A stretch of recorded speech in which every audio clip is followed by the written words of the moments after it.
Stephen Hawking Biography. Scientist Stephen Hawking is known for his groundbreaking work with black holes and relativity, and is the author of several popular science books including A Brief History of Time. Who is Stephen Hawking? Stephen Hawking, born January 8, 1942, is a British scientist, professor and author who has done groundbreaking work in physics and cosmology, and whose books have helped to make science accessible to everyone.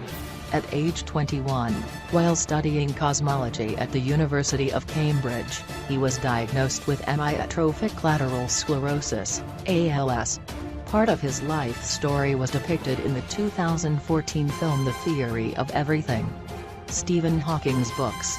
Over the years, Stephen Hawking has written or co-written a total of 15 books. A few of the most noteworthy include A Brief History of Time. In 1988, Hawking catapulted to international prominence with the publication of A Brief History of Time.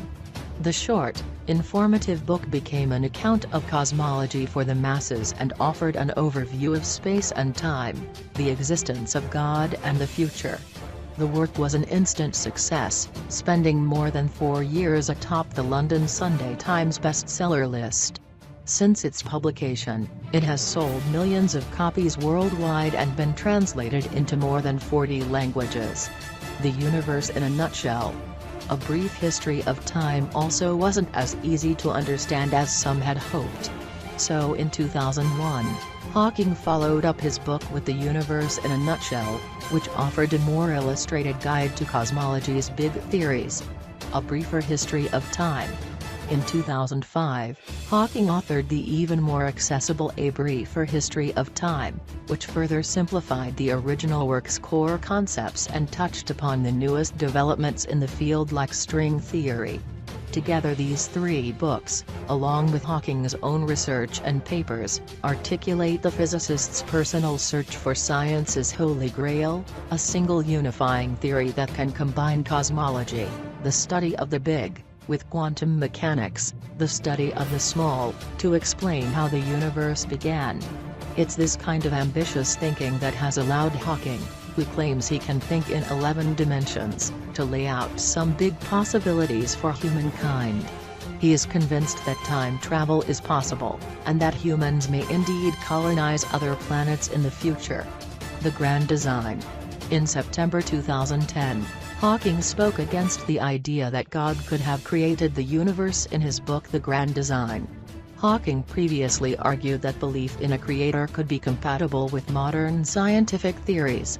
His new work, however, concluded that the Big Bang was the inevitable consequence of the laws of physics and nothing more. Because there is a law such as gravity, the universe can and will create itself from nothing, Hawking said.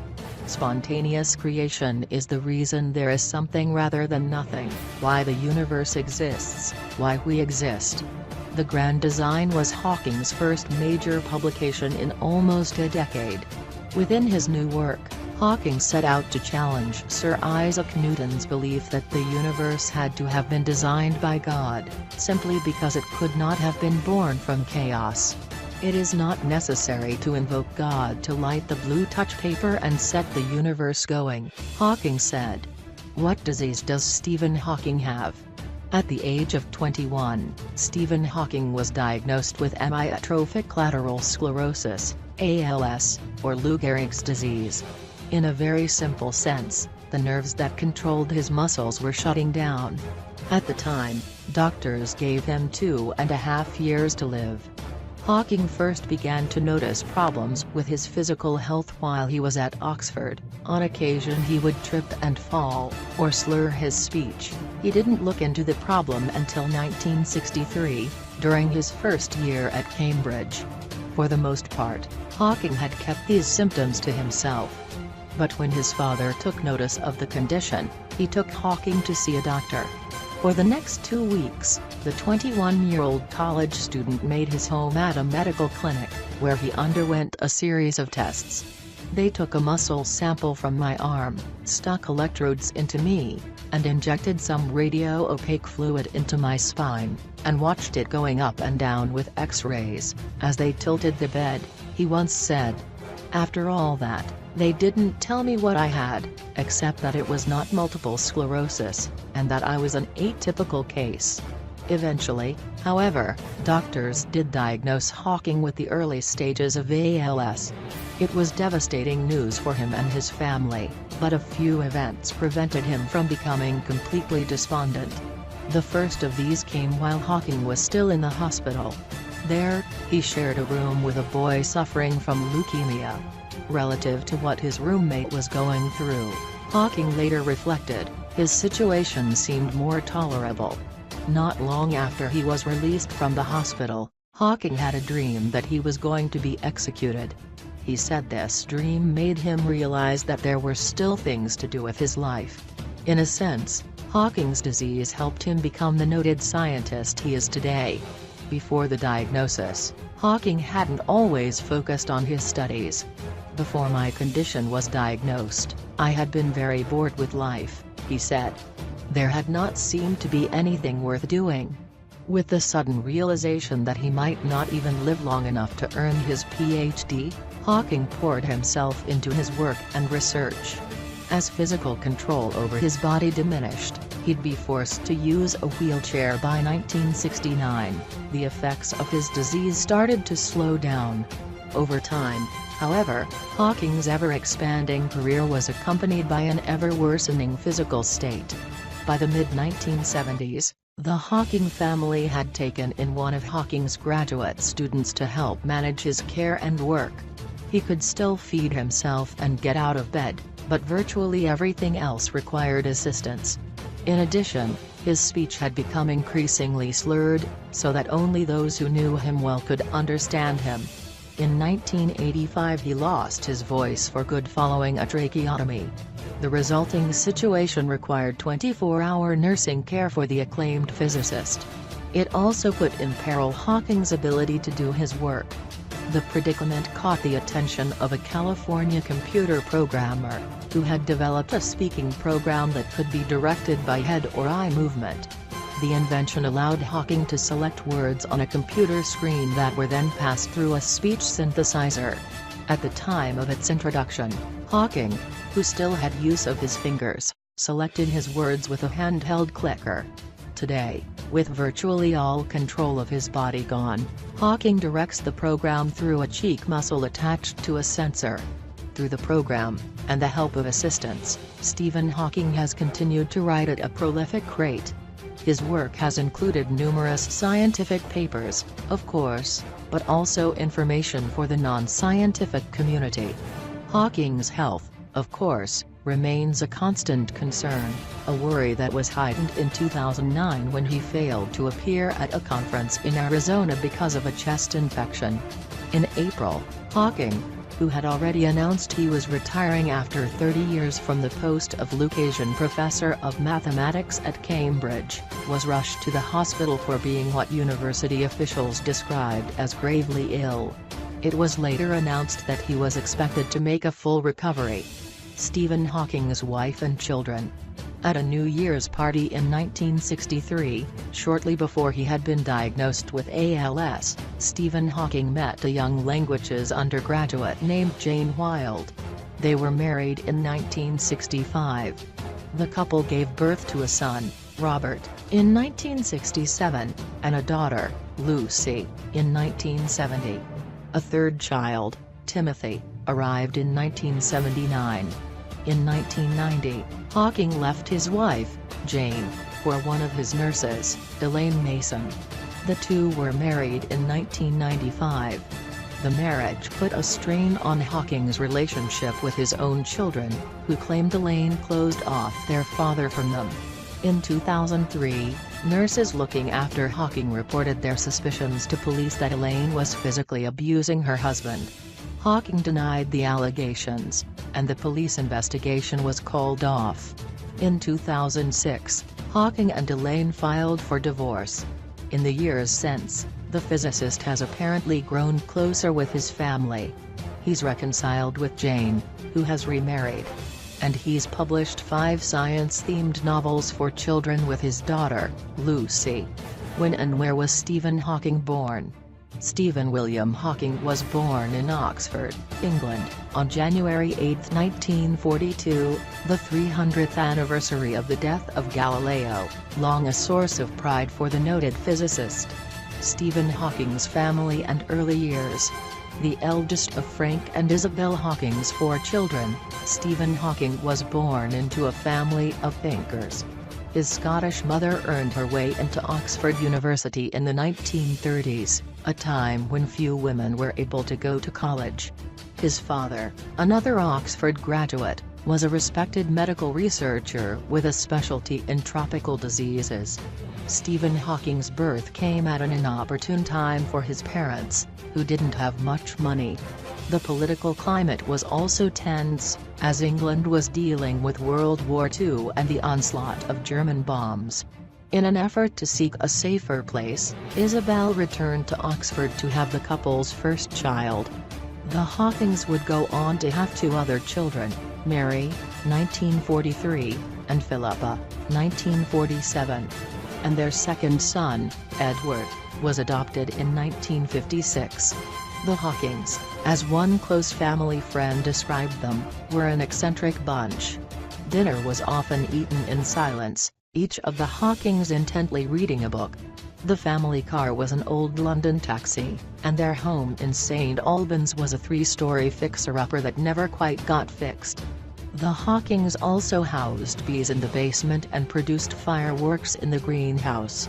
In 1950, Hawking's father took work to manage the division of parasitology at the National Institute of Medical Research, and spent the winter months in Africa doing research.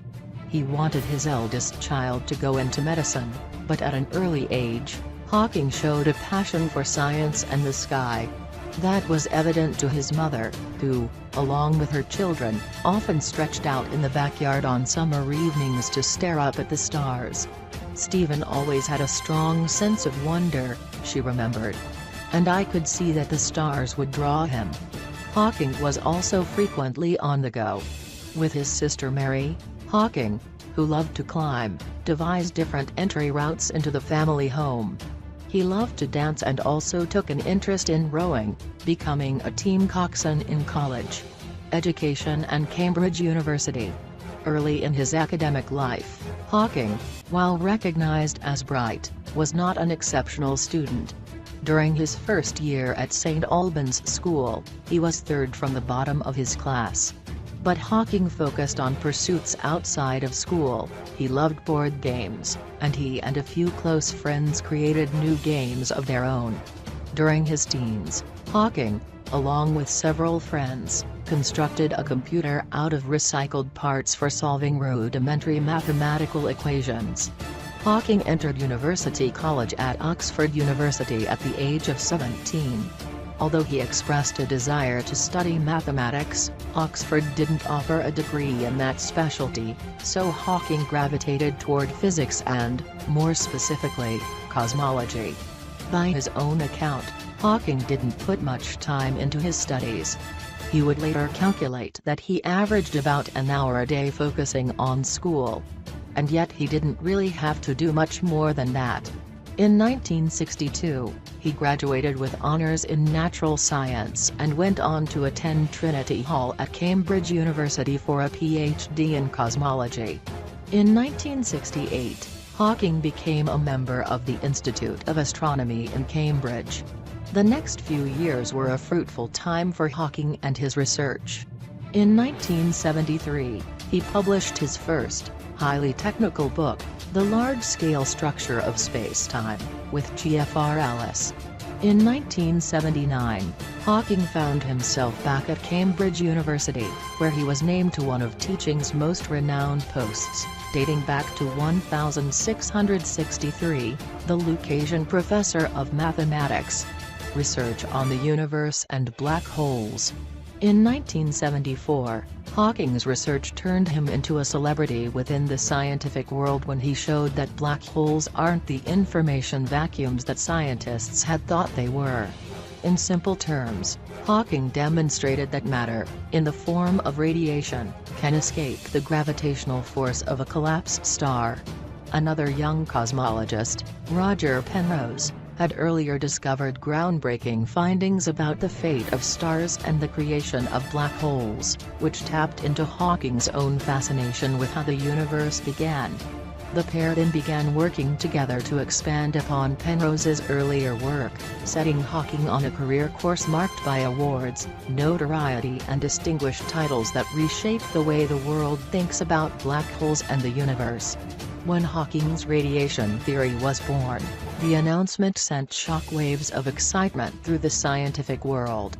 Hawking was named a Fellow of the Royal Society at the age of 32, and later earned the prestigious Albert Einstein Award, among other honors.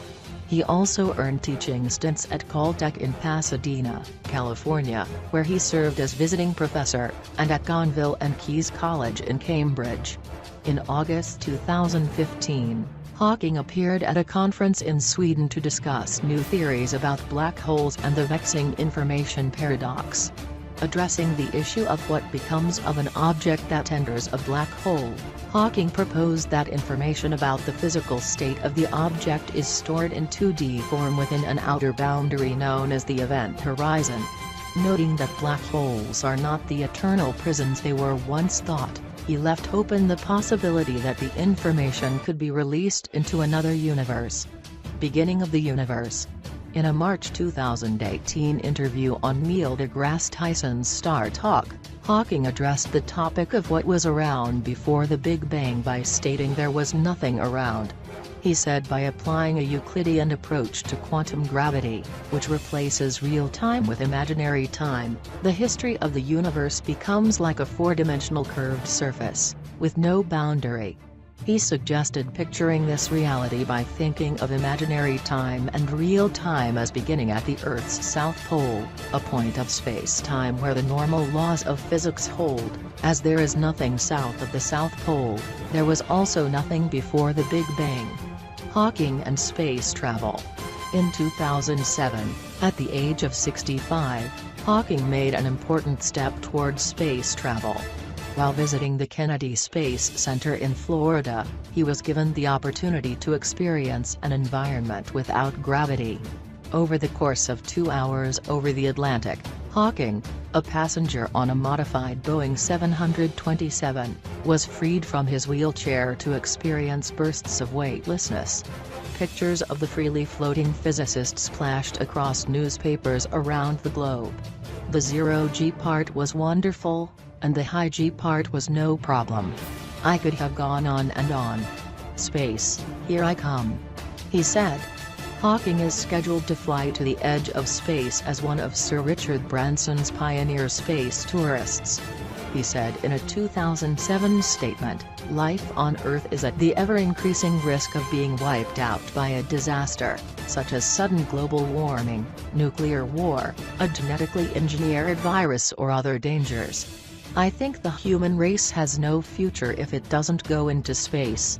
I therefore want to encourage public interest in space, TV and film appearances. If there is such a thing as a rock star scientist, Stephen Hawking embodies it." His forays into popular culture have included guest appearances on The Simpsons, Star Trek, The Next Generation, a comedy spoof with comedian Jim Carrey on Late Night with Conan O'Brien, and even a recorded voiceover on the Pink Floyd song Keep Talking.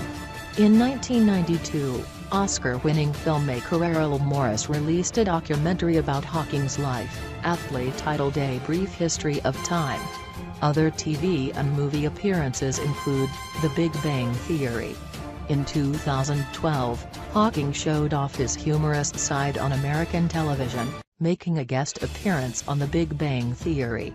Playing himself on this popular comedy about a group of young, geeky scientists, Hawking brings the theoretical physicist Sheldon Cooper, Jim Parsons, back to Earth after finding an error in his work. Hawking earned kudos for this light-hearted effort. The Theory of Everything. In November of 2014, a film about the life of Stephen Hawking and Jane Wilde was released. The Theory of Everything stars Eddie Redmayne as Hawking and encompasses his early life and school days, his courtship and marriage to Wilde, the progression of his crippling disease and his scientific triumphs. Genius. In May 2016, Hawking hosted and narrated Genius, a 6-part television series which enlists volunteers to tackle scientific questions that have been asked throughout history. In a statement regarding his series, Hawking said, "Genius is a project that furthers my lifelong aim to bring science to the public. It's a fun show that tries to find out if ordinary people are smart enough to think like the greatest minds who ever lived. Being an optimist, I think they will." The iBrain. In 2011, Hawkins had participated in a trial of a new headband-style device called the iBrain. The device is designed to read the wearer's thoughts by picking up waves of electrical brain signals, which are then interpreted by a special algorithm, according to an article in the New York Times. This device could be a revolutionary aid to Hawking and others with ALS. Hawking on I. In 2014, Hawking, among other top scientists, spoke out about the possible dangers of artificial intelligence, or AI, calling for more research to be done on all of possible ramifications of AI. Their comments were inspired by the Johnny Depp film Transcendence, which features a clash between humanity and technology. Success in creating AI would be the biggest event in human history, the scientists wrote. Unfortunately, it might also be the last, unless we learn how to avoid the risks. The group warned of a time when this technology would be outsmarting financial markets, out-inventing human researchers, out-manipulating human leaders, and developing weapons we cannot even understand. Hawking reiterated this stance while speaking at a technology conference in Lisbon, Portugal, in November 2017. Noting how I could potentially make gains in wiping out poverty and disease, but could also lead to such theoretically destructive actions as the development of autonomous weapons, he said, "We cannot know if we will be infinitely helped by AI, or ignored by it and sidelined, or conceivably destroyed by it." Hawking and aliens. In July 2015, Hawking held a news conference in London to announce the launch of a project called Breakthrough Listen. Funded by Russian entrepreneur Yuri Milner, Breakthrough Listen was created to devote more resources to the discovery of extraterrestrial life. Breaking the Internet. In October 2017, Cambridge University posted Hawking's 1965 doctoral thesis, Properties of Expanding Universes, to its website. An overwhelming demand for access promptly crashed the university server, though the document still fielded a staggering 60,000 views before the end of its first day online.